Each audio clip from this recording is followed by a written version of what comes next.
तो यूके आने का ऐसा कोई प्लान नहीं था। अच्छा अच्छा। इंडिया में अच्छा खासा बिजनेस था। लाइफ मेरी वाइफ जो है उसको ऐसा था कि बाहर की लाइफ एक बार देखना है। मैं उसके डिपेंडेंट में आया। महीने हो Okay. जाते 3-3 महीने के बाद जॉब नहीं मिलती। तो अभी जैसे इंडिया से लोग आते हैं तो उनको आप क्या बोलोगे कि एटलीस्ट कितने पैसे लेके आओ कि आपके शुरू के 2-3 महीने आराम से निकल जाए? 3 महीने तो सेव करके ही आना है। मतलब स्टूडेंट आते हैं, ठीक है, तो उनको कैसी कैसी जॉब है यूके में अभी? स्टूडेंट के लिए क्या है, स्टूडेंट पार्ट टाइम होते हैं, 20 आवर्स का काम होता है। हमारे माइंड में होता है एक लंदन, जो मूवी वाला लंदन, जो फिल्मों वाला लंदन, ठीक। इसके बाद जो लंदन है वो बड़ा डेंजर लंदन है। सब रियलिटी यहाँ पे जो रियलिटी है वो क्या है, कोई भी काम छोटा नहीं है। यहाँ पे क्या है, कंपनी का जो मैनेजर है वो भी स्वीपिंग करना है ना, तो वो ऐसा नहीं सोचेगा कि मैं मैनेजर हूँ या नहीं, वो कर यूके लेगा। में एक डेंजर चीज है ना, वो सुख का नशा। अगर आप सुख के नशे की लत में लग गए ना तो उससे निकलना बहुत टफ है। एक दोस्त का फोन आया रात को 11 बजे, कल हम कंटेनर खाली करने जा रहे हैं, अब ये भी एक चैलेंजिंग, कितना पैसा देगा? तो उन्होंने बोला कुछ 50-60 पाउंड देंगे, 2-3 घंटे का काम होगा। कंटेनर आता है 30-35 फुट का, हाँ, तो उसका पूरा अनलोड करना होता है। हमने काम कंप्लीट किया और उन्होंने जब हाथ में हमको पैसे दिए ना, पाउंड देखे, अच्छा, तो पूरा थकान चला गया। साला पावर ही चला गया। हाँ, तो काम किया 2 साल में, हम मशीन के साथ मशीन जैसा हो गए थे। आपको कभी ऐसा थॉट आया कि ये साला मैं किधर फंस गया? पहले पहले आया तो वो ही थॉट आया कि इससे अच्छा तो अपना इंडिया था। एक एक्सपीरियंस ऐसा था, जब हम वहाँ काम करते थे उधर अच्छा। कोई भी इंडियन नहीं गया था। क्या बात? हमको ऐसा बोलते हैं कि why are you coming here, minus degree में हमको काम करना है। इक्विपमेंट सब आप पहन रहे हो मगर फिर भी बॉडी कोल्ड तो फील करेगा। आपने कैसे सिक्योरिटी की जॉब आपको कैसे पहली मिली? तो इधर सिक्योरिटी की जॉब अच्छी है, उधर सिर्फ एक ही प्रॉब्लम है कि आपको वेदर के साथ फेस करना पड़ेगा। रेंट कितना है? तो अप्रोक्सीमेट आपको महीने का इधर 450। वो वाला तो सीन ही नहीं है कि पूरा घर लेके जैसे इंडिया में रहते हैं ऐसे हाँ। सेपरेट रहेंगे। आपकी सैलरी अप्रोक्सीमेट होगी 2000 पाउंड के आसपास। कपल के लिए एक कमरा चाहिए तो कितना रेंट है अभी? Approximate 900 to 950। ना मुझे बड़ा पसंद है नाइट में। नाइट लाइफ अच्छा है, लंदन नाइट लाइफ के लिए बहुत ही फेमस है। मगर दोस्त को बोला, मुझे बोला जॉब मिल गया? मैं बोला, हाँ मिल गया जॉब। कितना अर्निंग करता है? तो मैंने बोला इंडिया में कन्वर्ट करते हैं कि भाई दिन का 10,000 होता है।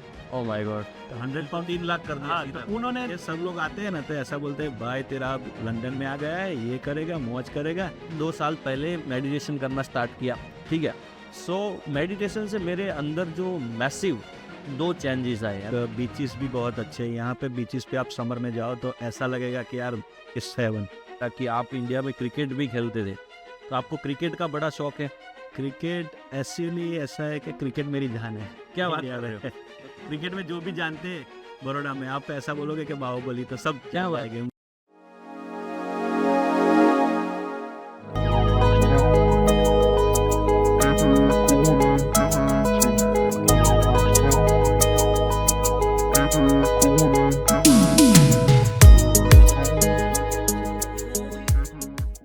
हेलो नमस्कार गाइस, आज फिर से आप सबका स्वागत है द राजू मारिया शो में।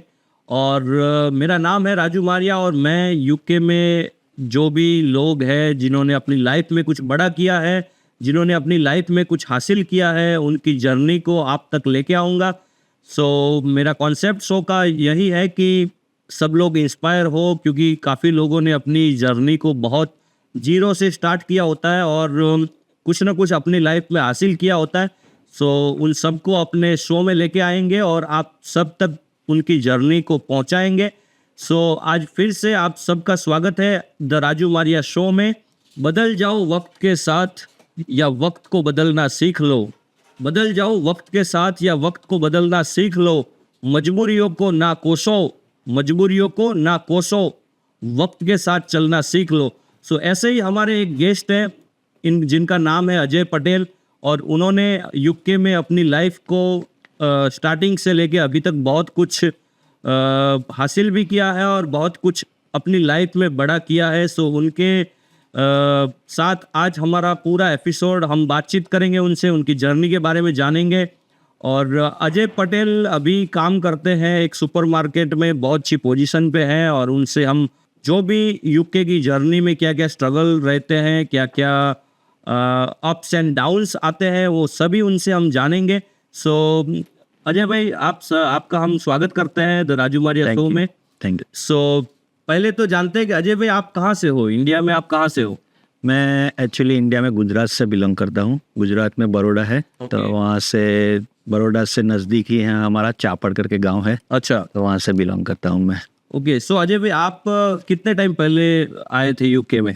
एक्चुअली मुझे यहाँ अप्रोक्स 4 ईयर कंप्लीट होने को आया है। ओके। सो आप इंडिया में पहले क्या करते थे? इंडिया में हमारा खुद का बिजनेस था। अच्छा। तो इंडिया में जो अपोलो टायर है, तो उन्होंने जो अवेयरनेस के लिए जो अपोलो फाउंडेशन बनाया है, उसमें जो CSR एक्टिविटीज़ आती है, मतलब कि जो काम गवर्नमेंट करती है, तो बड़ी बड़ी कंपनियां ऐसी है कि जो उनके गवर्नमेंट के लिए काम करती है। बिल्कुल। तो ऐसे अवेयरनेस का काम तो अपोलो ने आई थिंक 22 गांव उधर कवर करे थे, तो उनका कॉन्ट्रैक्ट हमारे पास था। तो हम ऐसे जनरली होता है, कोई कंस्ट्रक्शन का हो, रोड डेवलपमेंट का हो, पॉन्ड डेवलपमेंट जो गवर्नमेंट अभी कर रही है इंडिया में, बिल्कुल। तो वैसा हम करते थे। Door to door garbage collection का हो, तो वो भी हम सब हैंडल करते थे। ओके। सो फिर आपको ऐसे कैसे आइडिया आया दिमाग में कि चलो भाई हम भी यूके चलते हैं? एक्चुअली यूके आने का ऐसा कोई प्लान नहीं था, ना ही यूके ना ही कोई दूसरी कोई कंट्री में। अच्छा अच्छा। इंडिया में अच्छा खासा बिजनेस था, लाइफ ही अच्छी थी, दोस्त थे सब, तो ऐसे यूके आने का कोई प्लान नहीं था। मगर मेरी वाइफ जो है, उसको ऐसा था कि बाहर की लाइफ एक बार देखना है, वो फील करना चलो है। कुछ नया हाँ, कुछ नया एक्सपीरियंस करते। तो फिर हमने बोला चलो कोई बात नहीं, तो ऐसे ही हम वो स्टूडेंट के लिए अप्लाई किया। अच्छा, university of east London. Okay okay. तो मैं उसके डिपेंडेंट में आया। ओके। सो फिर अब जैसे हम क्या है ना कि हम जो हमारे व्यूअर्स है उन तक हम क्या है ना कि स्टार्टिंग से लेके पूरा धीरे स्टेप बाय स्टेप चलेंगे और पूरा जानेंगे कि एक्चुअल में यूके में आने के बाद क्या क्या सिचुएशन रहती है, क्या अप्स एंड डाउन्स आते हैं। तो लोग है ना, आप लोग गाइज फील करोगे कि हम है ना, छोटी से छोटी जो आपके दिमाग में जो क्वेश्चन होता है ना, उसको हम कवर करेंगे, क्योंकि हमारा जो कॉन्सेप्ट है ना, वो लोगों तक एक सही और अच्छी इन्फॉर्मेशन पहुंचाने का है। सो अजय भाई, जब आप आए, ठीक है, आप यूके में फर्स्ट टाइम आए, तो आपने फिर अपना, आपके कोई पहले से कोई कॉन्टेक्स्ट थे यूके में कि कैसे फिर अपना अकोमोडेशन है, अपना जॉब्स का सिलसिला कैसे स्टार्ट किया, तो वो थोड़ा शुरू का एक्सपीरियंस थोड़ा बताइए आप। एक्चुअली एकोमोडेशन का ऐसा है, मेरा दोस्त मेरे गांव का ही है। तो वो लड़का पहले यहाँ रहता था, तो उसका जो कांटेक्ट था, उसके रिगार्डिंग थ्रू हमें एकोमोडेशन मिला। तो उसने बोला कि भाई मेरा दोस्त है, तो इधर तो रेफरेंस ही चलता है। बिल्कुल। तो उससे बात किया, तो मेरी वाइफ का वो एकोमोडेशन लिया। फिर कोविड टाइम चल रहा था उस टाइम। तो मैं 10 दिन उधर होटल क्वारंटाइन रहा था। और वो तो बड़ा टफ टाइम था। हाँ, बहुत ही टफ था। 10 दिन होटल में क्वारंटाइन रहा था, उसके बाद मैं यहाँ पे शिफ्ट हुआ। अच्छा अच्छा अच्छा। सो अगर अभी जैसे कोई नए लोग आते हैं और उनके कोई कॉन्टेक्ट अगर नहीं है यूके में, तो वो लोग एकोमोडेशन कैसे ढूंढेंगे इधर आके? अगर कॉन्टेक्ट नहीं है तो टफ है। पहले तो टफ लगता ही है, क्योंकि विदाउट कॉन्टेक्ट यहाँ पे रेफरेंस जो है वो मेन है। कौन बंदा आता है, अगर आपके मानो क्या आपके घर में किसी को रखना है, आप वैसे ही किसी को नहीं रख लोगे। आपको कुछ भी जानना पड़ेगा कि बंदा कहाँ का है, क्या है, उसका बैकग्राउंड क्या है। जब रेफरेंस होता है तो हमको एक सेफ फील होता है कि भाई चलो ये रेफरेंस है तो कोई बात नहीं, इससे कुछ होगा तो हम रेफरेंस से बात कर सकते हैं। Right right right. ओके। सो अगर कोई नया आता है तो उनको कोई ऐसा कोई जैसे कोई रेंटल एजेंसी या जो इधर होती है, अगर उधर जाके कुछ बात करे तो भी उनको रेंट पे हाउसेस वगैरह मिल सकते हैं क्या शुरुआत में? कि शुरुआत में फिर वो पे स्लिप का पंगा आता है? नहीं, रेंट पे डायरेक्टली आके आपको नहीं मिल सकता। अच्छा। आपको कुछ भी यहाँ पे ऐसा एविडेंस चाहिए कि आप यहाँ रह रहे हो, आप यहाँ जॉब कर रहे हो, क्योंकि जो भी आपको एकोमोडेशन देगा उसको मालूम होना चाहिए कि ये कैसे रेंट पे करेगा। अगर आपके पास कुछ है नहीं, आपके पास, आप इंडिया से आते हो या कोई भी कंट्री से आते हो, तो आपके पास इनफ मनी पावर होता है, ठीक है। Obviously obviously. कि हम ऐसा सोच के आते हैं कि चलो वहाँ जाके कुछ ना कुछ, सब लोग ऐसा ही सोचते हैं कि कुछ ना कुछ जॉब ढूंढ लेंगे। 10 दिन, 15 दिन, एक महीने में हमको जॉब मिल जाएगी, फिर अर्निंग स्टार्ट हो जाएगा, तो हम ऐसा करेंगे। मगर कभी कभी ऐसा होता नहीं है। कभी कभी क्या होता है, लॉन्ग टाइम हो जाता है, 2-2 महीने हो जाते हैं, 3-3 महीने के बाद जॉब नहीं मिलती। तो अभी जैसे इंडिया से लोग आते हैं तो उनको आप क्या बोलोगे कि एटलीस्ट कितने पैसे लेके आओ कि आपके शुरू के 2-3 महीने आराम से निकल जाए? एटलीस्ट मैं तो एटलीस्ट बोलूंगा कि एटलीस्ट 3 महीने तो सेव करके ही आना है। मतलब 3 महीने का £2,000 तो मिनिमम लेके एक्सपेंस कम से कम करना है। फिर भी हमको ऐसा है कि 3 महीने तक शायद हमको ना भी मिले तो हम 3 महीना तो कवर कर सकते हैं। Right right. क्योंकि कभी कभी लॉन्ग टाइम हो जाए, 3 महीने के बाद भी जॉब नहीं मिलती है। अगर आपके पास अच्छा रेफरेंस नहीं हो, आपको प्रॉपर गाइड नहीं है, तो लॉन्ग टाइम हो जाता है। ओके तो अजय भाई अभी हम एक इम्पोर्टेंट टॉपिक पे बात करते हैं कि आजकल जो यूके में जॉब्स है, ठीक है, तो आप थोड़ा बताइए कि अगर नए बंदे कोई आते हैं, नए लोग जो हमारे इंडिया या डिफरेंट कंट्री से आते हैं, तो नए लोगों को किस किस टाइप की जॉब इधर मिल सकती है, ठीक है, कि पार्ट टाइम में इस तरफ की जॉब होती है, फुल टाइम में ये टाइप की जॉब होती है, ठीक है, कोई स्टूडेंट है तो उसको किस टाइप की जॉब मिल सकती है, वो क्या आके शुरू में क्या कर सकता है, तो उसके बारे में थोड़ा बताइए तो सब लोगों को एटलीस्ट कुछ गाइडेंस मिले। यहाँ पे जैसे शुरुआत में स्टूडेंट आते हैं, ठीक है, तो उनको कैसी कैसी जॉब है यूके में अभी, कि जैसे कोई कोई रेस्टोरेंट हो गया, कि कोई कोई डिलीवरी का हो गया, तो क्या क्या जॉब कर सकते हो? स्टूडेंट के लिए क्या है, स्टूडेंट पार्ट टाइम होते हैं, 20 आवर्स का काम होता है, तो उनको इनिशियली भी इस पे ऐसी जॉब चाहिए कि जिसको और भी लोग कवर कर सके। बिल्कुल। लाइक यहाँ पे ग्रोसरी स्टोर है, तो ग्रोसरी स्टोर ऐसा है कि वहाँ पे उनको टिल पे चाहिए, फिलिंग करने के लिए चाहिए, तो ऐसा काम है, तो वो पार्ट टाइम में कर सकते हैं। तो ग्रोसरी स्टोर का है। रेस्टोरेंट्स है, यहाँ पे काफ़ी सारे रेस्टोरेंट है, उनको ऑलवेज स्टाफ की नीड होती है, क्योंकि जब लोग आते हैं तो क्या है, उनको पहला रेफरेंस ऐसा होता है कि पहले मुझे कोई भी काम मिल जाए। जैसे जैसे आपको काम मिलेगा, आप काम करोगे, ऐसे आपका कॉन्टेक्ट बढ़ेगा, जैसे कॉन्टेक्ट बढ़ेगा, आपको नया कोई अपॉर्चुनिटी मिलेगा तो आप उधर शिफ्ट हो जाओगे, तो आपकी जो प्लेस खाली होगी वो दूसरा बंदा आएगा। और दूसरा पता है क्या होता है, जहाँ तक मुझे पता है कि जैसे हम इंडिया से आते हैं तो हमारे माइंड में होता है एक लंदन, जो मूवी वाला लंदन, जो फिल्मों वाला लंदन, ठीक है।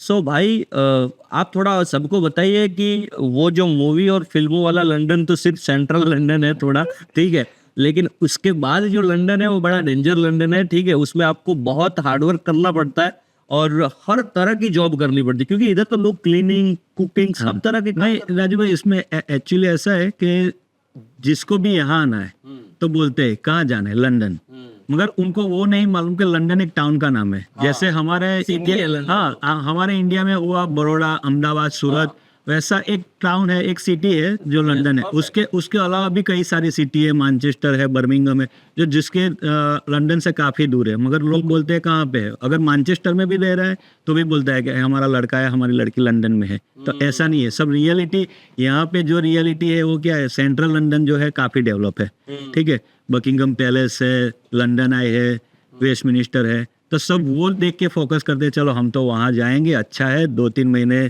सेट हो जाएंगे, 2-3 महीने में, उसके बाद तो पैसा ही पैसा है, पाउंड में कमाएंगे। सही बात। तो इसके वजह से लोगों को क्या है कि थोड़ा उनका माइंड सेट डिफरेंट हो जाता है, और रियलिटी है वो उससे काफ़ी डिफरेंट है। क्योंकि इधर पता है ना, आपको क्लीनिंग का जॉब भी करना पड़ता है, हाँ, को है ना, हर तरह का, जैसे कुकिंग का जॉब भी लोग करते हैं। हाँ, तो उधर तो लोगों को ऐसा होता है, अच्छा उधर जाएंगे हम, ऑफिस में काम करेंगे, ठीक है, बढ़िया से। सो वो थोड़ा उनको क्लियर होना चाहिए ना कि लंदन में एक बात बहुत अच्छी है कि लंदन में है ना, कोई भी काम छोटा नहीं है। यस, दैट्स कोई भी काम छोटा नहीं है उधर। ऐसा है, हमारे इंडिया में एक मान लो कि हम कोई कंपनी में काम कर रहे हैं, तो वहाँ पे लाइक मशीन ऑपरेटर होगा, तो उसके नीचे भी 2-3 लोग होंगे। वो मशीन ऑपरेटर सिर्फ मशीन ऑपरेट करेगा और दूसरा कुछ नहीं देखेगा, जो अंडर उसके अंडर में होंगे वो लोग देखते हैं। यहाँ पे क्या है, कंपनी का जो मैनेजर है वो भी स्वीपिंग करना है ना, तो वो ऐसा नहीं सोचेगा कि मैं मैनेजर हूँ, ये नहीं, वो कर लेगा, और ऐसे करेगा कि उसको कोई फर्क ही नहीं पड़ता। ऐसा सब लोग ऐसा है, कोई भी फील्ड छोटा नहीं है, आप स्वीपिंग में हो, मैनेजर की पोस्ट हो, कोई भी पोस्ट हो, मगर सब इक्वल है। हाँ, तो वही है भाई कि देखो, लाइफ में अगर आपको आगे बढ़ना है ना, तो लाइफ में कोई भी काम छोटा नहीं होता, क्योंकि आपने जो बड़ा काम करना है, ठीक है, उस बड़े काम तक अगर पहुंचने के लिए आपको जाना तो उसी रास्ते से होगा, ठीक है। सो आपको छोटे से छोटे काम करते जाओ, स्टेप बाय स्टेप लाइफ में आगे बढ़ते जाओ, तभी आपको भी नहीं पता चलेगा कि आप किस टाइम पे किस मुकाम पे पहुंच गए, ठीक है। सो बस पॉजिटिव माइंडसेट रखो और मस्त हार्डवर्क करो, हर एक काम को पॉजिटिव तरह से लो, लोगों को पॉजिटिव तरह से लो, ठीक है, और नेगेटिव एनर्जी से बहुत दूर रहो। सही है ना? वो सही है ना? सो अभी एक चीज आप बताइए कि जैसे आपकी पहली जॉब कैसे लगी? एक्चुअली मेरी भी पहली जॉब तो ऐसी थी। मैं जब यहाँ आया तो 10-15 दिन तक मैं अभी आने के 2 दिन बाद निकल गया वैसे ही रैंडमली बिल्कुल। कि स्ट्रीट पे गया, रेस्टोरेंट पे गया कि भाई कोई काम हो तो आप बताइए। फिर नहीं मिला, फिर रेफरेंस फ्रेंड्स जो भी थे यहाँ पे नए आए थे, जो पुराने रेफरेंस थे उनसे बात की। सब बोलते हैं कि हाँ कुछ ना कुछ करेंगे, कुछ होगा तो बताएंगे। फिर हमने भी ट्राई किया। तो पहली जॉब मेरी ऐसा था कि पहला दिन मुझे एक दोस्त का फोन आया रात को 11 बजे कि कल हम कंटेनर खाली करने जा रहे हैं, आपको आना है? Oh really? हाँ। क्या बात कर। तो वो काम तो हमने कभी इंडिया में या ये सब तो किया नहीं। इंडिया में तो मस्त गाड़ी लेके घूमते थे, ऐसा ऑफिस का काम था। सही बात है। तो ये भी एक चैलेंजिंग काम था। तो हमने बोला चलो कोई बात नहीं, चलते, कितना पैसा देगा? तो उन्होंने बोला कुछ 50-60 पाउंड देंगे, 2-3 घंटे का काम होगा, हम 5-6 दोस्त हैं, तो आपको आना है? तो मैंने बोला हाँ, मैंने हाँ कर दिया। हम गए तो बड़ा सा कंटेनर आता है लाइक 30-35 फुट का। Oh my God. हाँ, तो उसका पूरा अनलोड करना होता है। उसमें कुछ भी सामान हो तो आपको अनलोड करना है। वो जो 5-6 बंदे होते हैं वो बहुत हैवी वेट भी होता होगा। कभी कभी हैवी होता है, कभी कभी उतना हैवी भी नहीं होता है, मगर उसके अंदर क्या है वो तो वहाँ जाने के बाद डिफरेंट हो तो मालूम पड़ेगा। तो हम गए तो उसमें वो रोलिंग चेयर आती है ना, वो थे बॉक्स। तो वो बॉक्सेस लाइक 1300 समथिंग थे। तो वो अनलोड करने थे और उसका अप्रोक्सली वेट था 10-11 kg एक बॉक्स का। My God. तो वो हमने पूरा अनलोड किया। हाँ, अनलोड किया। काफ़ी दिनों बाद ये सब हार्ड वर्क काम किया तो हमको भी थोड़ा थकान लगा ऐसा। मगर जब हमने काम कंप्लीट किया और उन्होंने जब हाथ में हमको पैसे दिए ना, पाउंड देखे, अच्छा। तो पूरा थकान चला गया। साला पाउंड पावर ही गुजर लगे। हाँ, पूरा थकान चला गया। ऐसा बोला चलो अभी कब आना है दूसरे टाइम। अच्छा। ठीक। तो ऐसे मेरा पहला दिन स्टार्ट हुआ था। अच्छा। फिर ऐसा हुआ कि वो काम क्या परमानेंट नहीं है। हाँ। जब काम आता है तब जाते हैं। तो फिर थोड़े दिन वेट किया। फिर एक दोस्त से कांटेक्ट हुआ तो उसने बोला कि किसी से मिलना है, ऐसे वेयर हाउस का जॉब है, तो हम जाते इंटरव्यू करेंगे। तो हमने बोला चलो। तो हम 5-6 लोग गए, तो उनसे मिले, बात किया। तो नया वेयर हाउस का जॉब स्टार्ट हो रहा था। अच्छा। तो जो कंपनी स्टार्ट कर रही थी उनका ही पहला ही उधर का काम था। दूसरा उनका काम चल रहा था, मगर वहाँ पे उनका फर्स्ट लॉट था। तो हम वहाँ पे स्टार्ट किया। 12 घंटे की शिफ्ट थी, मॉर्निंग 8 to इवनिंग 8। और जब काम क्या करना होता था उधर? काम उधर फ्रूट का वेयर हाउस था। अच्छा। फ्रूट के वेयर हाउस में क्या है, सब पैकिंग, लोडिंग, अनलोडिंग, वो सब होता है। मतलब लाइक वो तो ऐसा होता है ना कि मेरी जर्नी में मैंने वहाँ काम किया 2 साल। ओ हाँ, 2 साल काम किया। 2 साल में हम मशीन के साथ मशीन जैसा हो गए थे। Oh my God. क्योंकि उधर काम चलता था लाइक सीजनेबल फ्रूट आता था। एप्पल है, कीवीज है, ग्रेप्स है, सभी। तो हम जो ग्रेप्स का पैलेट आता था, तो ग्रेप्स का पैलेट एक पैलेट में 125 बॉक्सेस आते हैं। तो 125 बॉक्सेस हम 1 घंटे में 3 पैलेट ऐसे खाली करते थे। यहाँ से पैलेट अनलोड होता था, मशीन पे रखते थे उसी स्पीड से, और उसी स्पीड से दूसरी तरफ पैक होके निकलता था। जो भी यहाँ पे सुपरमार्केट है उसमें जाता था तो पैक होके निकलता था। दूसरी तरफ उसी स्पीड से वो लोग पैक करके रखते थे। अच्छा। तो उतना हार्ड वर्क था उधर। Oh my God. सो आपको कभी जब ऐसा काम स्टार्ट किया आपने, ठीक है, क्योंकि आपने तो बिजनेस करते थे इंडिया में, हाँ। सो आपको कभी ऐसा थॉट आया कि ये साला मैं किधर फंस गया? एक्चुअली पहले आया तो वही थॉट आया कि इससे अच्छा तो अपना इंडिया था।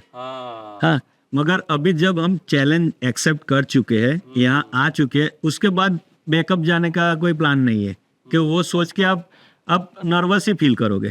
ठीक है, उसमें कोई आपके पास एग्जिट का रास्ता ही नहीं है। का तो फिर आप सब छोड़ के वापस चले जाओ, या फिर जो चैलेंज मिला है उसको एक्सेप्ट करो। बिल्कुल। क्योंकि लाइफ में चैलेंज एक ये नहीं है। अगर आप यहाँ से इंडिया जाओगे, दूसरा कोई चैलेंज आएगा, आपको फेस तो करना है। अगर लाइफ में ये पता है, ये आपकी बहुत ही अच्छी और जबरदस्त बात आपने बोल दी। क्योंकि लाइफ में क्या होता है ना कि हम कोई भी डिसीजन लेते हैं, ठीक है, तो डिसीजन लेते हैं, लेकिन हमको वो पहले तो पता नहीं होता कि वो सही होगा या गलत होगा। लेकिन जब डिसीजन ले लिया तो अगर गलत भी है तो उसको वर्कआउट करके सही करना होता है। सही है। अगर आप डर डर के चलोगे तो फिर तो लाइफ में आगे नहीं बढ़ पाओगे ना। तो आपको अपने आप को ऐसे डर निकाल दो कि भाई गलत हो जाएगा, सही हो जाएगा, कैसे होगा? अरे गलत भी होगा तो उसको कोशिश करो सही करने की, ठीक? कुछ भी काम हो उसको थोड़ा सा टाइम देना पड़ता है, बिल्कुल। क्योंकि अपने लिए नया है। हम क्विक डिसीजन ले सकते हैं तो वो डिसीजन कभी कभी गलत भी हो सकता भी है। हो सकता है। लेने के बाद हमको मालूम पड़ता है कि यार ये नहीं करना था। क्योंकि मेरा भी यही बिलीव है ना कि लाइफ में कोई भी डिसीजन लेते समय सोच लो, ठीक है? बहुत अच्छी तरह से सोचो। लाइफ में कितना भी बड़े से बड़ा डिसीजन लेना है, आप बहुत ही बढ़िया से सोचो। लेकिन आपने अगर उस डिसीजन को ले लिया तो उसके बाद अगर वो गलत भी होता है तो उसके ऊपर काम करके, कोशिश करके, पॉजिटिव बन के उसको सही करो, ना कि उसको छोड़ दो बीच रास्ते में। सो मैं भी यही बिलीव के साथ अपनी लाइफ जीता हूँ और आप लोग भी सब ऐसे ही जियो, ठीक है? सो उससे अजय भी हम आगे बढ़ते हैं अभी कि उसके बाद आपका क्या जो जर्नी रहा, तो वेयर हाउस में आपने कुछ क्या आपने सीखा कि 2 साल आपने उधर स्पेंड किया, तो आपने कुछ लर्न किया होगा उधर से कोई, क्योंकि अलग डिफरेंट लोगों से आप मिले होंगे, डिफरेंट कल्चर के लोगों से आपने काम किया होगा, डिफरेंट लैंग्वेज होगी, तो उससे आपने क्या कुछ अपनी लाइफ में चेंज लाया? पहले तो ऐसा था कि ये टोटल फील्ड ही डिफरेंट हो जाती है। मेरी ये फील्ड नहीं थी, इधर आ गए। सबसे बड़ी बात थी यहाँ की लैंग्वेज। यहाँ पे हम इंडिया से आते हैं तो सबको एक ही डर रहता है कि यार हमको इंग्लिश आती है, इतनी भी नहीं आती है या थोड़ी बहुत आती है, तो वो डर रहता है। मगर वो डर नहीं है। यहाँ पे क्या है, यहाँ पे काफ़ी सारी कंट्री से लोग आ रहे हैं। अच्छा। यूरोप की भी काफ़ी सारी कंट्री है, उसको भी उनकी अपनी लैंग्वेज ही आती है। इंग्लिश उतनी अच्छी नहीं आती, इतना अच्छा होता। इंग्लिश उतना भी ज़्यादा नहीं है। अगर आप बोल सकते हो, समझ सकते हो, सामने वाला समझ रहा है, दैट्स फाइन। अभी मेरा एक एक्सपीरियंस ऐसा था, जब हम वहाँ काम करते थे अच्छा। तो हमारे पहले उधर कोई भी इंडियन नहीं गया था, क्या बात? कोई भी नहीं। अच्छा। सिर्फ ब्रिटिश लोग थे, फॉरेन यहाँ यूरोप कंट्री के थे, वो सब काम करते। तो वो लोग भी हमको देख के शौक हो गए कि ये नए लोग कहाँ से आए, क्योंकि गोरे होते इधर काम कर पाएंगे? हाँ, गोरे होते हैं, काले होते हैं, सब होते हैं, मगर इंडियन पहली बार देखे थे। और इनकी है ना जो कभी कभी मेंटालिटी, कुछ लोग ऐसे होते हैं, सभी ऐसे नहीं होते, कुछ लोग की मेंटालिटी, वो तो कोई भी कंट्री में, हाँ हाँ हाँ। तो हम नए नए थे तो हमको ऐसा बोलते हैं कि why are you coming here, ये आपका कंट्री नहीं है, आप इधर क्यों आए हो, अच्छा। आप अपने कंट्री में क्या जाओ। बात कर रहे हो? ये भी आपने फेस हाँ, किया? ये फेस किया है। मगर हम नए थे, हमारे लिए इम्पोर्टेंट वो उनका ताना सुनना नहीं था, हमारे लिए इम्पोर्टेंट काम था। अगर हम जैसे इंडिया से आए तो हमारा मेंटली थॉट्स इंडिया के जैसा होता है। उस टाइम हमने एग्रेसिव होकर कोई आंसर दे दिया होता तो आंसर में क्या होता कि हमारा जॉब खत्म हो जाता या हमारा कैरियर खत्म हो जाता। तो इससे अच्छा है उस टाइम हमने पेशेंस रख के उसको आंसर नहीं दिया। मैंने बोला चलो कोई बात नहीं, जब टाइम आएगा तब। That's very good. हाँ, फिर जैसे जैसे हमारा काम हुआ, काम देखा, और काम देखने के बाद उन लोग भी जज करते हैं। तो 3-4 महीने हमने एक साथ काम किया, तो फिर उनको भी रियलाइज़ हुआ। 3-4 महीने बाद हम जो अपने इंडियन दोस्त थे तो उनके साथ ऐसे लंच करने बैठे थे, तो सडनली वो दो जो लोग थे तो वो लोग आए और हमें पूछा कि can we join with you, अच्छा। हम आपके साथ लंच कर सकते हैं। तो हम भी शौक हो गए। हमने बोला यार हमारी तो कल्चर में ही वही है, हाँ, आओ हाँ साथ में आओ, मिलके खाएंगे। हाँ। तो फिर हमने भी उनको ज्वाइन किया, तब से दोस्त हो गए। 2 दोस्त हुए, 4 हुए। फिर ऐसा हुआ कि वेयर हाउस में सभी के साथ, इवन मैनेजर्स और सभी के साथ बहुत ही अच्छे से घुल मिल गए। फिर एक साल हो गए। 1 साल के बाद उन लोगों ने मुझे बोला कि अगर तुम यहाँ पे काम इतने टाइम से कर रहे हो, आपका काम भी अच्छा है, तो थोड़ा और ऊपर जाने की कोशिश करो। तो फिर मैंने मशीन ऑपरेटिंग का सीखा उधर। अच्छा। तो मैं मशीन ऑपरेट कर रहा था, और जिस कंपनी से जा रहा था मैं, तो उस कंपनी में भी उन लोगों ने रेफरेंस दिया कि भाई ये बंदा है, अच्छा काम करता है, तो आप उसको थोड़ा प्रेशराइज मत करो, मतलब थोड़ा फोर्स करो तो वो अच्छे से आगे कुछ कर पाए। बिल्कुल। तो उसमें भी हमारी एजेंसी ने मुझे मौका दिया, तो मैं उधर कोऑर्डिनेटर का काम कर रहा था। क्या बात है। हाँ, तो उधर कोऑर्डिनेटर के बाद ऐसा हुआ कि जो हमारे कंपनी के ऑनर है, तो उसने एक दिन ऐसा था कि कभी कभी तो हम 2-4 लोग जा रहे थे। हमने जब स्टार्ट किया वहाँ पे, फर्स्ट स्टार्ट में हम 5 लोग गए थे। उसके बाद जैसा टाइम हुआ वैसे लोग आते गए, जाते गए, आते गए, फिर 10-12 लोग जा रहे थे। फिर मैंने भी एक बार ऐसा सोचा कि चलो अभी कोई दूसरा भी अपॉर्चुनिटी मिल सकता है तो करते। फिर मैंने भी सिक्योरिटी कोर्स इधर ज्वाइन किया। हम सिक्योरिटी के बारे में भी जानेंगे बिल्कुल, लेकिन उससे पहले मुझे जानना है कि वेयर हाउस की जॉब इजी होती है इंडिया से, जैसे लोग आते हैं नए, तो उनके लिए इजी है, टफ है, कि अगर हम माइंडसेट अपना चेंज कर लें तो सब कुछ इजी लगता है? नहीं, जॉब स्टार्टिंग में आपको इजी नहीं लगेगी। अच्छा। क्योंकि पहला तो इधर का एटमॉस्फेयर, वेयर हाउस की जॉब में ऐसा होता है कई कई जगह पे इतना कोल्ड होता है, बिल्कुल।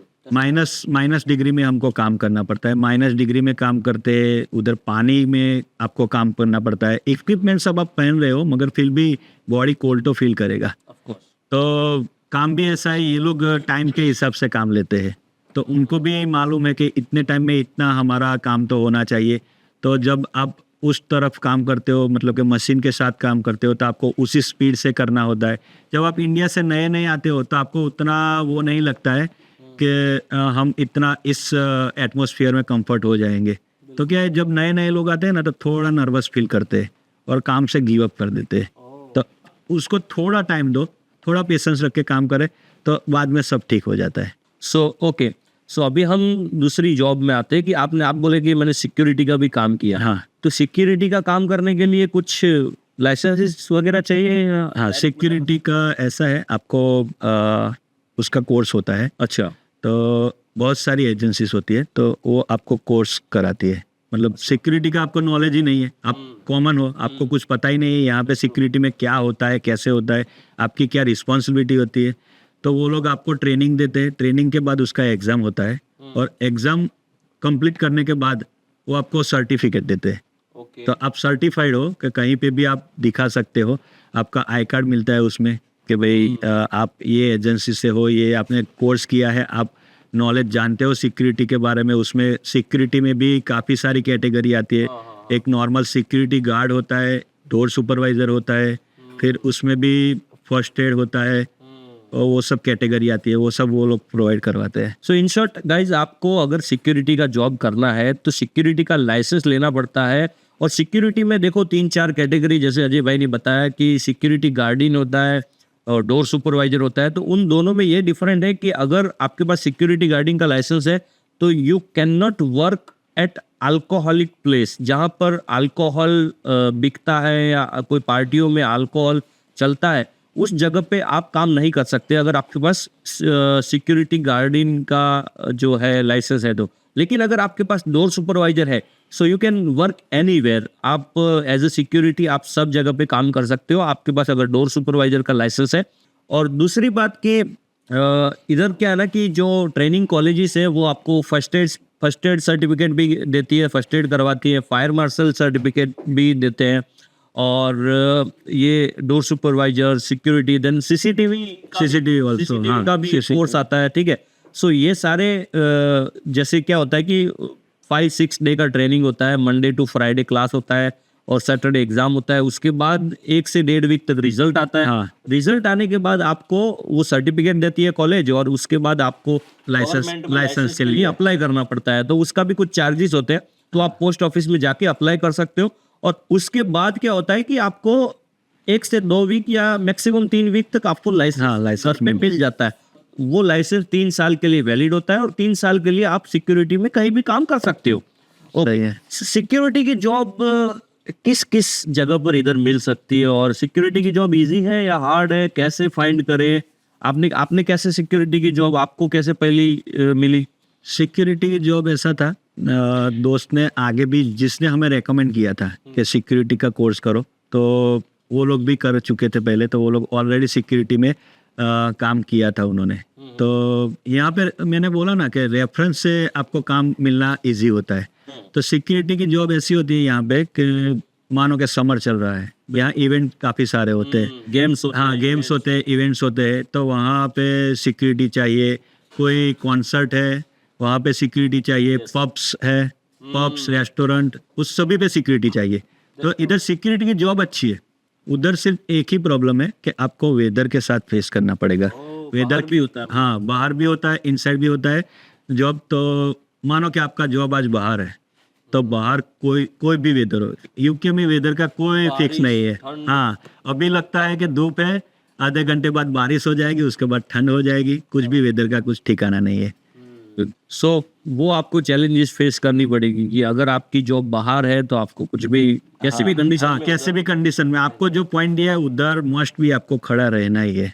आते हैं। तो और सिक्योरिटी का वेजेस अच्छे होते हैं, हाँ, उसका वेजेस अच्छे होते हैं। है ना, उसको जो जो पे मिलती है भाई सिक्योरिटी की वो बहुत अच्छी और बढ़िया होती है। हाँ, मतलब नॉर्मल जो वेजेस होते हैं उससे थोड़ा इंक्रीज होके मिलता है। तो अभी जो यूके में क्या नॉर्मल बेसिक वेजेस क्या चल रहे हैं अभी? अभी normal basic I think 11.42-44 something है। तो गाइज अभी जो कोई भी बंदा अगर as a national insurance number पे जो एनआई नंबर पे काम करेगा, मीन्स के लीगल बेसिस पे काम करेगा, उसको कोई भी 11.44 से कम वेजेस नहीं दे सकता पर आवर के, ठीक है। So it's good wages I think. हाँ, सो अभी हम एक और भी चीज आपसे जानना चाहते हैं, क्योंकि लोग पता है क्या है, उधर इंडिया से जब आते हैं ना तब लोगों के दिमाग में एक जो भी उनके मार्गदर्शक होते हैं, एजेंट कह लो या जो भी कह लो, ठीक है, उन्होंने एक अलग पिक्चर बनाई होती है, ठीक है। इधर का खर्चा, क्योंकि उधर से बोलते हैं अच्छा 700-800 पाउंड में आपका रहना खाना हो जाएगा, ये हो जाएगा, वो आ जाएगा। तो इधर का रेंट का क्या सीन है, इधर का खर्चे क्या क्या है, उसके बारे में हम थोड़े जानेंगे कि ग्रोसरी की क्या कॉस्ट है इधर। अगर आप खाने पीने के लिए आउटिंग के लिए चले गए, स्टेप बाय स्टेप चलते हैं कि इधर रेंट कितना है।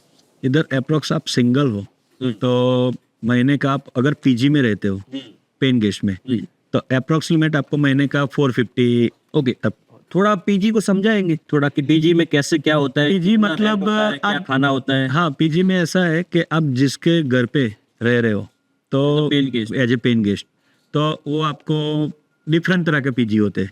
कोई लोग ऐसा होते हैं कि मॉर्निंग में आपको मिल्क और ब्रेड प्रोवाइड करते हैं। बिल्कुल।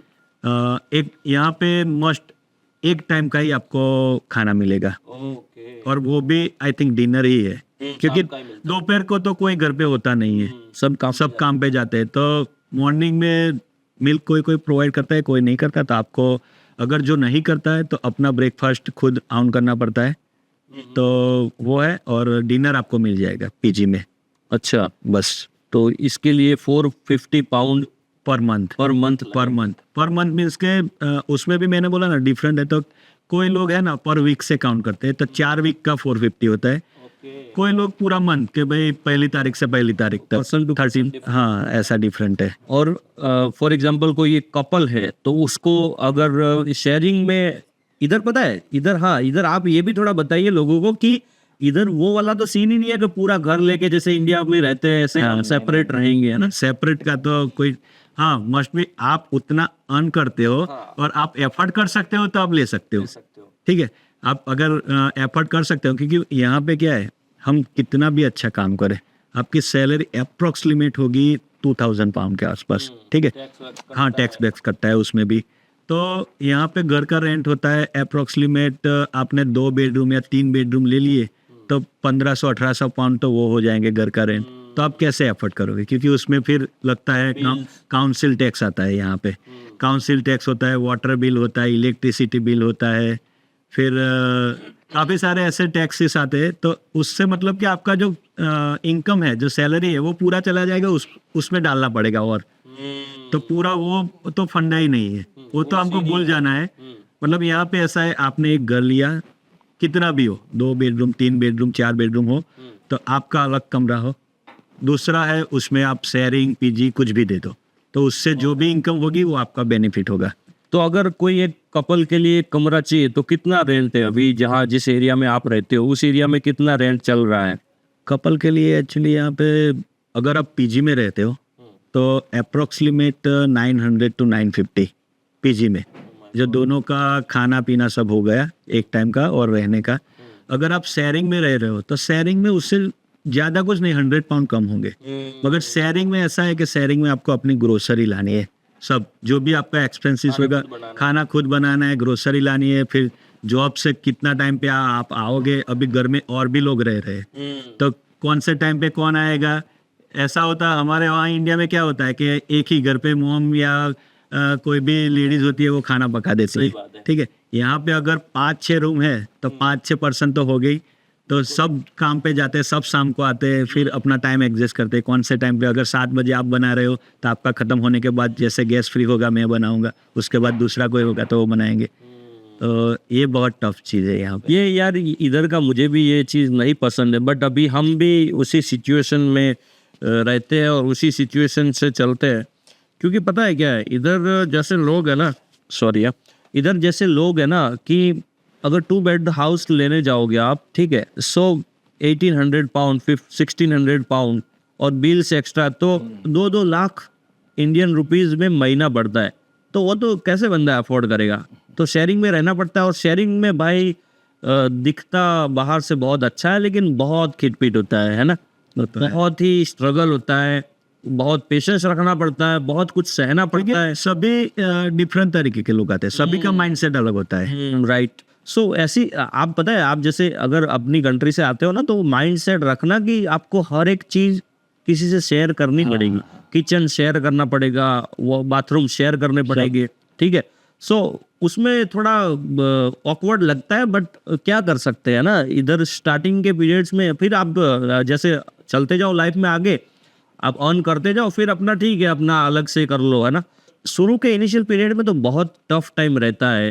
तो और उसके बाद अजय भाई आपसे जानेंगे कि आपकी लाइफ में, जैसे आपने यूके आए, ठीक है, तो यूके में आपने कभी ऐसा कुछ फेस किया हो कि साला टफ है, टफ टाइम, या कोई अच्छा एक्सपीरियंस, कुछ एक्सपीरियंस आपका बताओ कि कोई आपके कोई फ्रेंड के साथ कोई अच्छा एक्सपीरियंस हुआ हो, या कोई आपके साथ कि जिसकी वजह से लोग इंस्पायर हो पाए, ठीक है। कि जैसे कोई ऐसा टाइम हो जिस टाइम पे आपके पास जॉब ना हो बिल्कुल, और उस टफ टाइम से आप कैसे निकले, ठीक है, आपने पॉजिटिव रहे। क्योंकि कभी कभी लोगों के पास हस्बैंड वाइफ दोनों होते हैं, लेकिन उनके पास जॉब नहीं होती। तो भगवान न करे किसी के पास ऐसा टाइम आए, लेकिन कभी आपके पास ऐसा कोई टाइम, बुरा वक्त कभी आया था क्या यूके में? क्या बात कर रहे हो? मैं बोला था मैंने कि जैसे मैं एक वेयर हाउस में काम किया, मैंने 2 साल किया। उसके बाद मैंने यहाँ पे वीज़ा स्विच कराया। अपनी वाइफ का स्टडी कंप्लीट हो गया, तो स्टडी कंप्लीट के बाद यहाँ पे जो कैरियर के स्पॉन्सरशिप वीज़ा निकला था, तो जब स्टार्ट हुआ उसके बारे में भी हम थोड़ा बात करेंगे लेटर ऑन। हाँ, तो वो वीज़ा करवाया। तो वीज़ा होने के बाद फैमिली फंक्शन था, तो मैं इंडिया गया था। अच्छा। तो 1.5 महीने के लिए इंडिया गया था। इंडिया से वापस आया ना, तो मुझे सडनली ऐसा जानने को मिला कि हमारा जो वेयर हाउस है वो मतलब कि उधर हमारा कॉन्ट्रैक्ट बंद हो रहा है। Oh my God. तो वो भी उन्होंने ऐसे टाइम पे बोला जब हम इंडिया पे हम जाते हैं, तो उधर भी एक्सपेंस होता है, उधर का, हाँ, और उधर एक्सपेंस होता है, प्लस यहाँ पे अपना रेंट चालू होता है, तो यहाँ पे रेंट भी पे करना होता है। आया तो मालूम हुआ कि भाई 1 वीक में वो बंद हो रहा है। 1 वीक के लिए हम ऐसे टेंशन में थे। फिर बंद हुआ, दूसरा जॉब ढूंढना है, उस टाइम में जॉब मिलना है, कैसा मिलेगा। अभी हम 2 साल से उधर सेट थे, तो दूसरा फील्ड चेंज करना था, तो बहुत टफ है। हाँ, बहुत टफ है। तो फिर मेरा एक्सपीरियंस जो पिछली जॉब का था वो यहाँ पे मुझे काम आया। अच्छा। दूसरा ही एक फ्रूट का वेयर हाउस था, वहाँ पे मैंने अप्लाई किया। तो वहाँ पे उधर वैकेंसी थी ओनली मशीन ऑपरेटर की। अभी मैंने उधर सीखा था। क्या बात है। तो वो एक्सपीरियंस मुझे काम आया कि भाई चलो, वहाँ से गए तो यहाँ पे एक स्टेप ऊपर जा रहे हैं, हम डाउन नहीं जा रहे। तो वहाँ पे मशीन ऑपरेटर के लिए हमने अप्लाई किया, वो भी अच्छा है। तो उधर काम करने के बाद 6 महीने के बाद, अभी मानो कि किस्मत ऐसी है या कुछ हमारे साथ हो रहा है, तो वो कंपनी एक बहुत ही बड़ी सुपरमार्केट का उनके पास कॉन्ट्रैक्ट था, 55 ईयर्स से उधर कॉन्ट्रैक्ट था। क्या? तो अभी कुछ प्रॉब्लम ऐसा हुआ कि वो पूरा प्लांट ही बंद कर रहे थे वो लोग। ओ भाई साहब। तो 6 महीने बाद फिर से नई चुनौती आई सामने। ओके, अभी थोड़ा हम बीच में एक इंटरेस्टिंग टॉपिक लाते हैं लोगों के लिए, ठीक है। इधर का लंदन यूके का नाइट लाइफ कैसा है? इधर क्लबिंग हो गया, या नाइट में लोग घूमते जाते हैं ना, मुझे बड़ा पसंद है नाइट लाइफ। नाइट लाइफ अच्छा है, लंदन नाइट लाइफ के लिए बहुत ही फेमस है। मगर उसमें ऐसा है कि हमको कंट्रोल करना है। हाँ। हमको अपने आप का कंट्रोल। कहाँ से आए हैं, कहाँ से आए हैं, हमारा मोटिव क्या है। हम यहाँ पे यूके में ऐसे नाइट लाइफ के लिए नहीं आए। अगर आप एंजॉय कर सकते हो, नो डाउट उसमें, बट पहले अपने आप को ठीक कर लो। पहले अपने पैर पे हम खड़े रह सके, हम उतना अर्न कर सके कि भाई चलो हम इतना तो एफर्ट कर सकते हैं। आप जाओ वीक में या महीने में 2 बार जाओ, कोई प्रॉब्लम नहीं, मगर जब आप इसके एडिक्ट हो जाओगे ना तो उसको आपको ऐसा लगेगा हर फ्राइडे सैटरडे उधर ही जाना है। हाँ, फिर जैसे आप अपनी इंस्टा में स्क्रॉल करो हाँ। तब भी वही क्लबिंग ही आएगा हाँ, सारा। फिर उधर क्या होता है, उधर आप जाओ तो दोस्त भी ऐसे ही उसी सर्कल के मिलते हैं। और फिर नशे वाले भी लोग हाँ, होते हैं सब ना। सब तो यहाँ पे मेन प्रॉब्लम वो होता है कि यहाँ पे आप इंडिया में तो हमारा फैमिली होते, रिलेटिव्स होते, तो हम थोड़ा प्रेशर में रहते, कुछ भी हम गलत चीज करते हैं मगर डर रहता है कि यार उनको पता चलेगा क्या होगा। यहाँ पे आप फ्रीडम हो, अगर आप अकेले आए हो तो भी कोई कहने वाला नहीं है, अगर आप कपल हो तो भी कोई कहने वाला नहीं है। That's true. अगर आप उस में क्लबिंग के चक्कर में पड़ गए तो समझो कि ऐसा आप फालतू में उतना खर्चा कर बैठोगे कि जितना आप अर्निंग नहीं कर सकते। और ओके अजय भाई, आप मुझे एक चीज़ बताइए कि आपकी लाइफ में फ्रेंड्स का क्या इम्पोर्टेंस रहा है, और हर किसी की लाइफ में जो फ्रेंड्स और फैमिली का कितना महत्व होना चाहिए, और स्पेशली आपकी लाइफ में क्या रोल रहा है?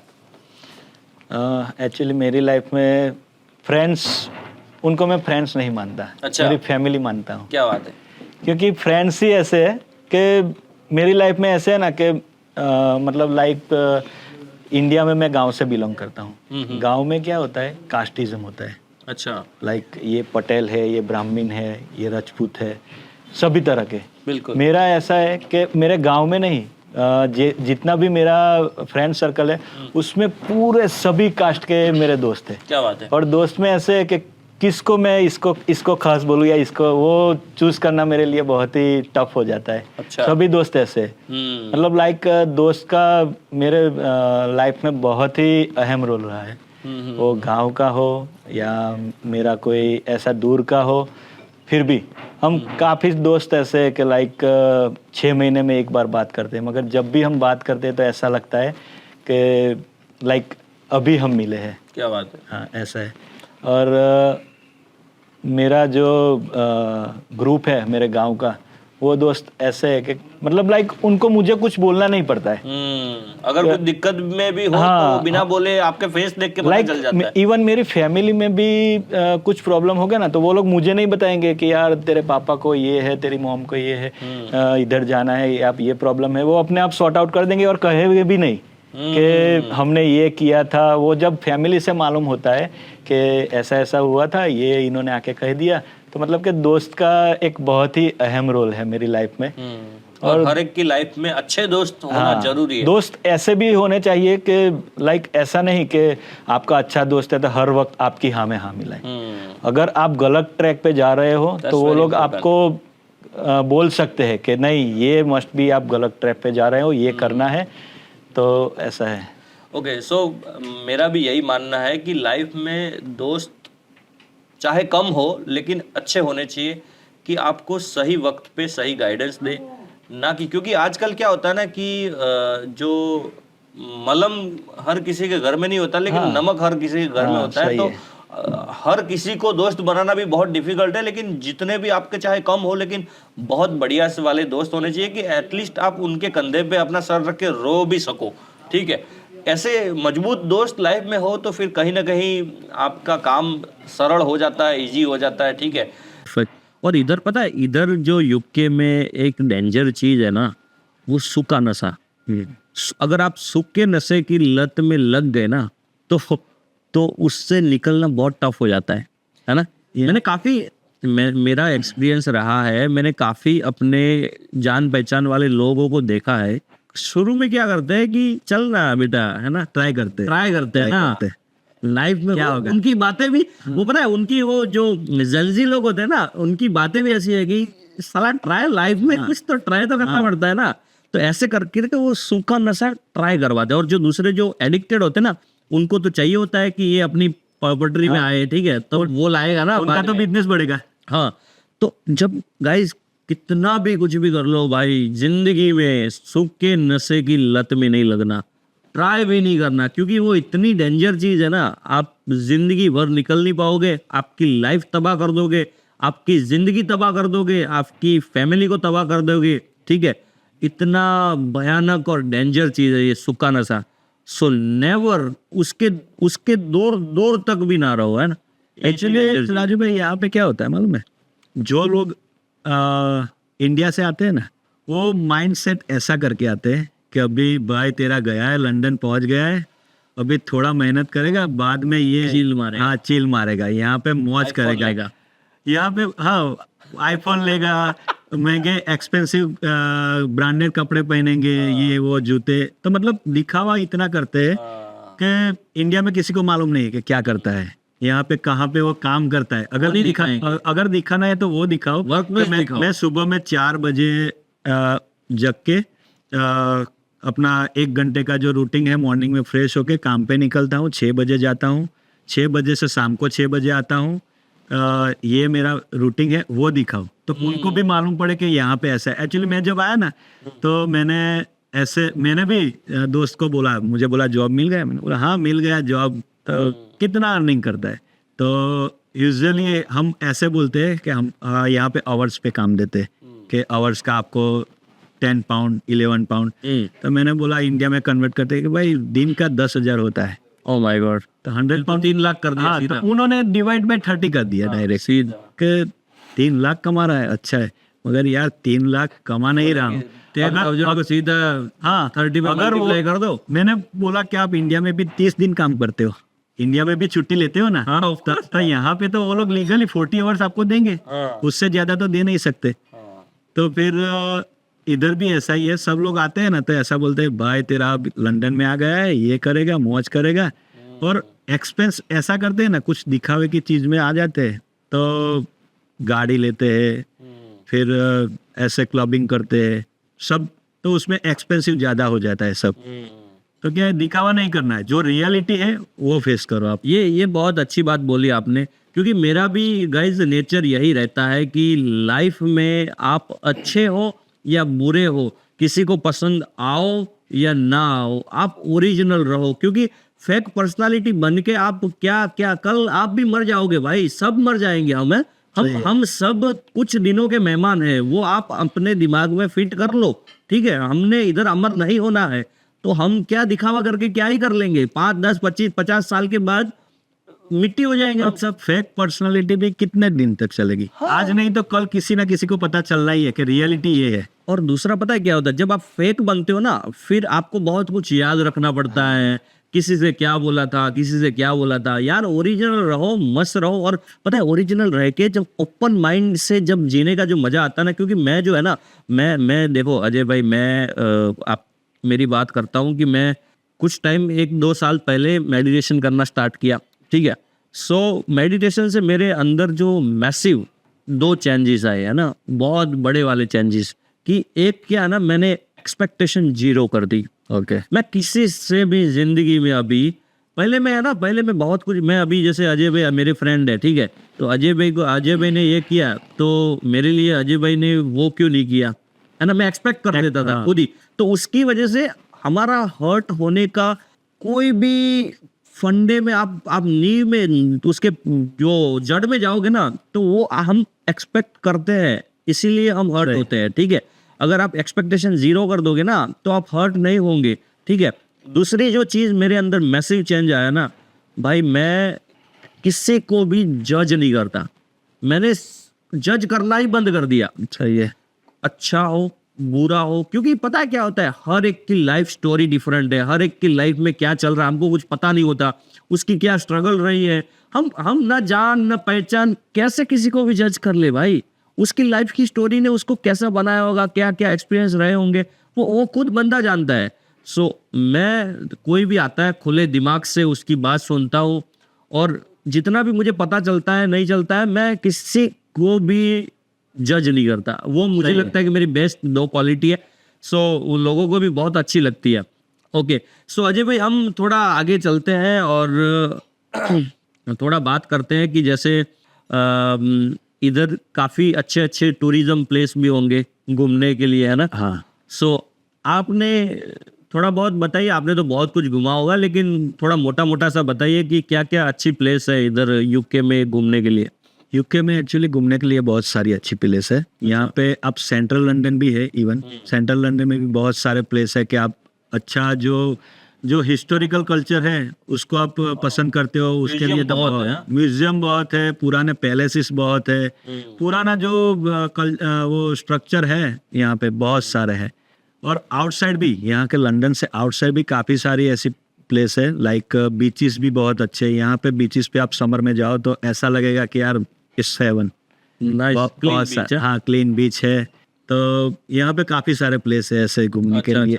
ओके, सो अभी हम थोड़ा जानते हैं कि आपने मुझे अभी बात बोला था ऑफ द कैमरा कि आप इंडिया में क्रिकेट भी खेलते थे, तो आपको क्रिकेट का बड़ा शौक है? क्रिकेट एक्चुअली ऐसा है कि क्रिकेट मेरी जान है। क्या बात कर रहे हो? मैं तो वो शुरू से थोड़ा बताइए कि आपको क्रिकेट में कैसे रस आया और कैसे स्टार्ट किया आपने क्रिकेट की जर्नी? मैं क्रिकेट जब मैं 9th में था तब मैं मतलब बचपन से खेल रहे थे, पर 9th से मेरा उसके ऊपर फोकस थोड़ा बढ़ गया। पहले मेरा जो बड़ा भाई है वो क्रिकेट खेलता है, वो भी बहुत ही अच्छा ऑलराउंडर है। तो वो क्रिकेट खेलता है तो मैं मैचेस देखने जाता था। और हमारे जो गांव की टीम है तो आसपास के एरिया में ऐसा था कि बहुत ही बेस्ट, तो मुझे उनसे बहुत सारा इंस्पिरेशन मिला। मैं उनके मैचेस देखता था। एक्चुअली स्टार्टिंग में जब मैंने स्टार्ट किया तब थोड़ा ठीक ठाक खेल रहे थे, मगर जब मैंने फोकस किया तो मेरा भी गेम थोड़ा अच्छा हो गया। फिर एक दोस्त है जो हमारे गांव का ही है, तो उससे सबसे ज़्यादा इंस्पिरेशन मुझे इनसे मिला। अच्छा, वो अच्छा क्रिकेटर था। तो जब गांव में ऐसा होता है कि कहीं गांव की टीम खेलने जाती है तो पहले ऐसा होता है कि पहले किसी के पास व्हीकल नहीं थे, तो एक व्हीकल हायर करते थे, हम कंट्रीब्यूट करते थे कि इतना पैसा देना है, तो डिवाइड कर लेते थे कि इतने लोग जाएंगे। तो 11 क्रिकेटर है, 11 प्लेयर है, उसके अलावा भी जगह है तो ऑडियंस को ले जाते। तो वो क्या करते, मैं भी जाता था उधर। अच्छा। उस टाइम लेते थे 5 रुपया 10 रुपये लेते थे, तो मैं देता था और जाता था। फिर वो लोग ऐसा होते हैं, कभी कभी मुझे चिढ़ाने के लिए वो लोग अंदर में आपस में बात करते हैं, यार आज वो कैप्टन बोल रहा था इसको भी खिलाएंगे, वो आने वाला नहीं है। तो मैं पूरा दिन ऐसे ऐसे ही निकल जाता था। स्कूल से फिर ख़त्म होके फिर प्रैक्टिस के ख़त्म हो गए। उस टाइम तो ऐसा ट्रैक टी शर्ट कुछ नहीं था, जो अच्छा मिला वो पहन के और चले जाते हैं। तो घर से ऐसे 10 रुपये लेके कि भाई लो मेरा किराया, मुझे ले चलो, क्योंकि अंदर से ऐसा फील होता है कि आज तो खेलना है। उधर जाने के बाद ऐसा मालूम होता है कि यार ये लोग मजाक कर रहे हैं आज, अरे यार वो आ गया है, अभी आपको नहीं खेलने को मिलेगा।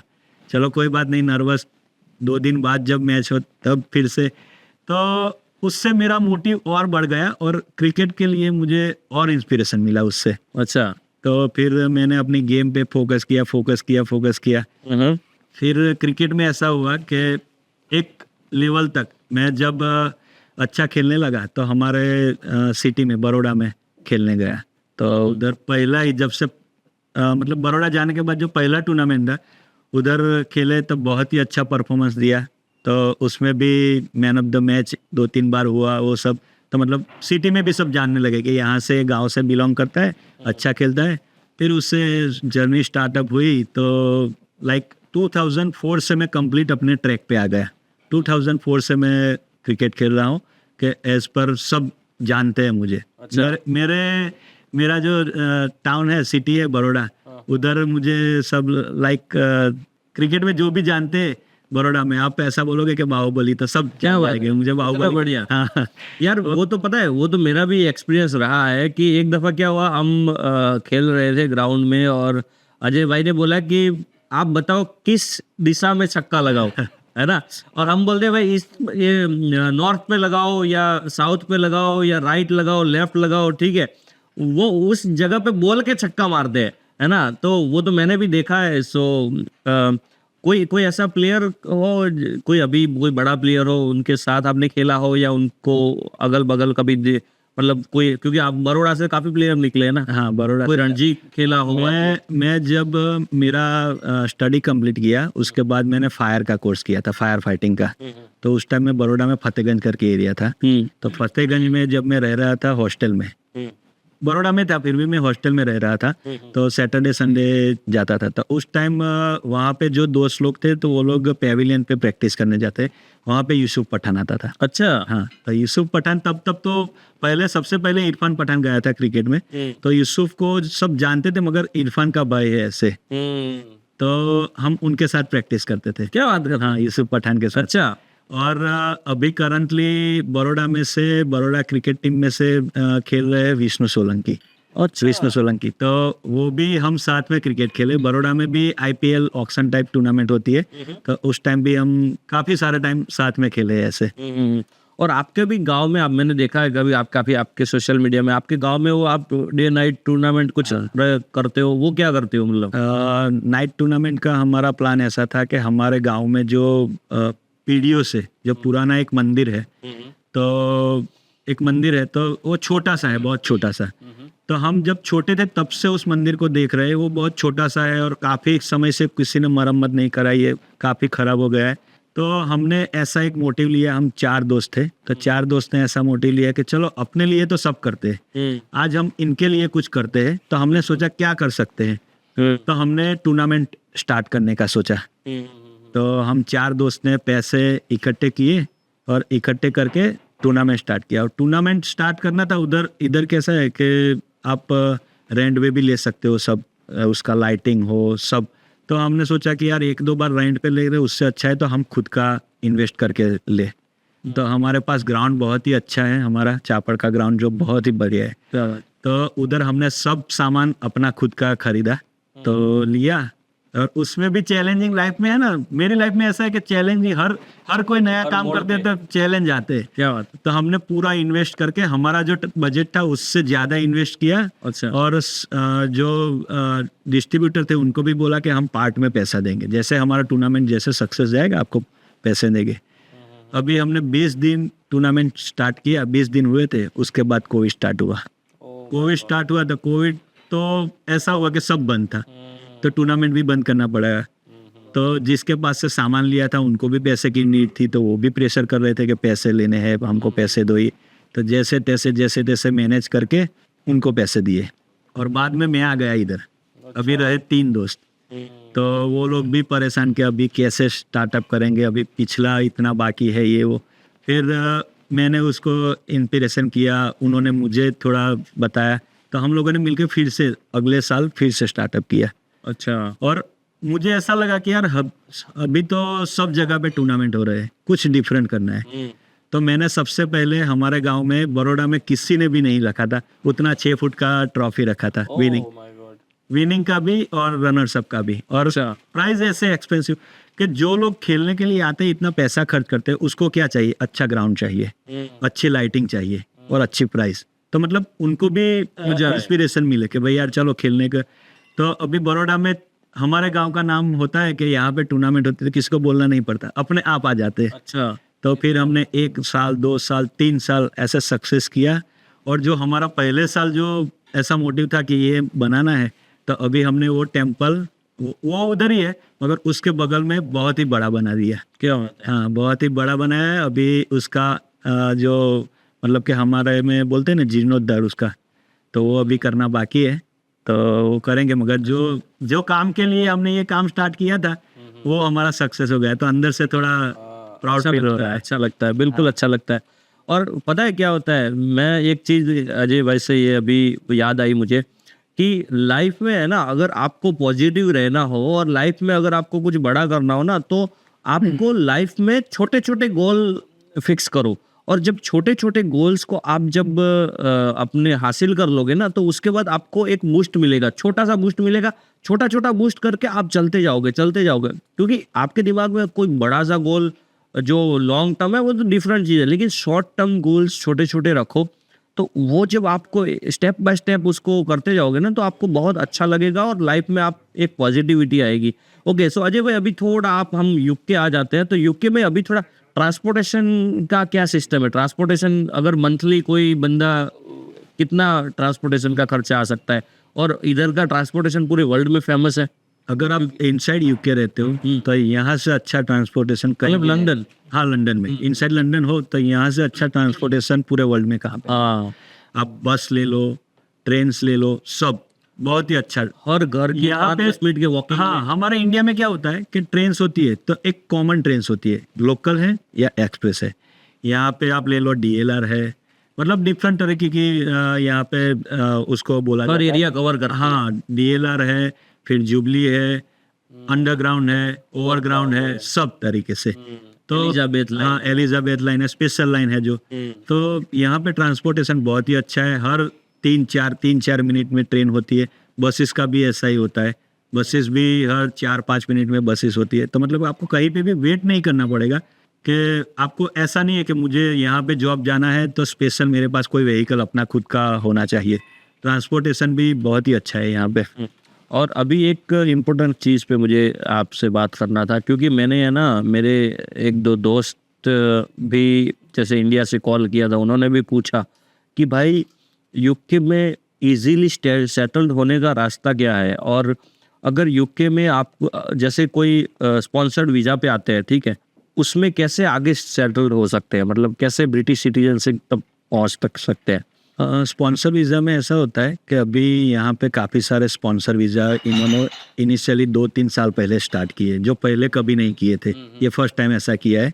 तो स्पॉन्सर वीज़ा में आपको लाइक केयर होम का वीज़ा मिल सकता है, डिफरेंट तरीके का वीज़ा होता है उसमें। तो अब जो भी फील्ड में आपको 5 साल का वीज़ा मिलेगा, तो आपको 5 साल उधर काम करना है। 5 साल काम करने के बाद आपका जो एज़ पर कॉन्ट्रैक्ट होता है, जितना कॉन्ट्रैक्ट होता है उसके रिगार्डिंग आप उधर काम करते हो, आपका टैक्स डिडक्ट होता है।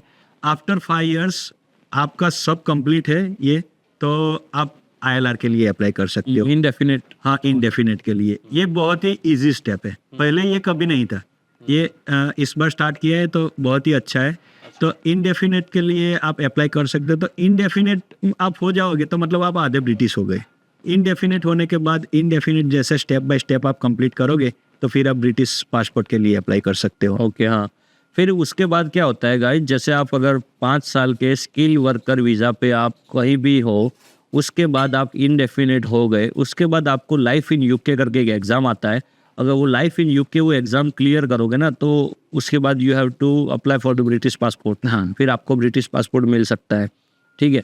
सो अभी ये आजकल ये वीज़ा फ्रॉड्स भी बहुत होते हैं ना, क्योंकि हर तरह के लोगों को गवर्नमेंट ने परमिशन दे दी कि भाई आप भी, इवन बार्बर शॉप वाले भी स्पॉन्सर कर सकते हैं, रेस्टोरेंट वाले भी कर सकते हैं, बड़ी कंपनी भी कर सकती है, कोई छोटे से छोटी कोई पान का पार्लर हो वो भी स्पॉन्सर्ड कर सकता है। सही। सो अभी जो लोग आते हैं और जो एजेंट बोलते हैं, काफ़ी टाइम क्या है ना, एजेंट बोलते हैं कि ओपन वर्क परमिट, तो एक्चुअली में ओपन वर्क परमिट तो मुझे तो कुछ लगता नहीं ऐसा कुछ होता है। ऐसे ओपन वर्क परमिट हमने ही नाम दिया है। हाँ, ओपन वर्क परमिट जैसा कुछ भी है ही नहीं। ओपन वर्क परमिट में आए मतलब क्या आप इलीगल हो, ठीक है। ओपन वर्क परमिट जैसा ना पहले था ना अभी है, कुछ भी कॉन्सेप्ट ही नहीं है। एक्चुअली उसमें ऐसा था कि जो स्किल वर्कर वीज़ा है, स्किल वर्कर में जो जेन्युइन कंपनी है वो आपको 5 साल का वीज़ा दिए। कंपनी को भी अपनी इंप्रेशन डाउन नहीं करनी है, तो आपको काम देगी सामने कि आप मेरे यहाँ पे एज पर कॉन्ट्रैक्ट, आपका जो 40 आवर्स का कॉन्ट्रैक्ट होता है उसके हिसाब से आप काम करो, मैं आपको जो भी आपकी सैलरी है वो देता हूँ।